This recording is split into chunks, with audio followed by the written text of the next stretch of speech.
t'es beau, t'es fort, t'es musclé.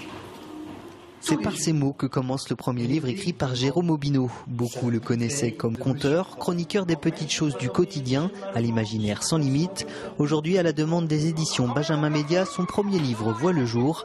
Un album illustré qui reprend un classique du genre, La Mère Misère. L'éditeur m'a dit « Mère Misère, c'est pas très vendeur, vaut mieux l'appeler « T'es beau, t'es fort, t'es musclé ». Comme l'histoire commençait comme ça, je trouvais ça assez judicieux.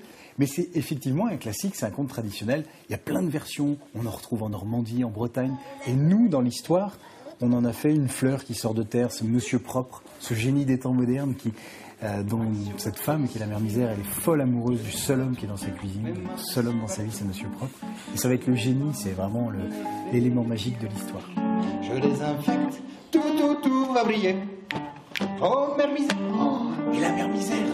Voilà déjà longtemps que La Mère Misère accompagne Jérôme Aubineau à travers la France. Initialement jouée devant un public adulte, l'histoire a été adaptée pour les enfants à partir de 6 ans. Une aventure que le conteur et le guitariste qui l'accompagne, Basile Gaon, n'ont pas pu refuser. Qu'est-ce que ça veut dire que de faire une aventure avec un éditeur?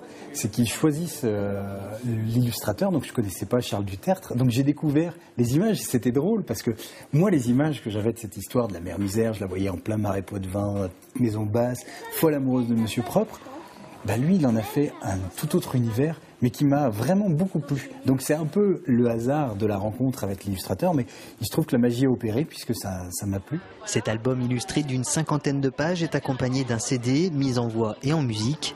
Un projet en amenant un autre, l'éditeur Didier Jeunesse a déjà pris contact avec le conteur vendéen pour l'écriture d'un nouvel ouvrage à destination des enfants.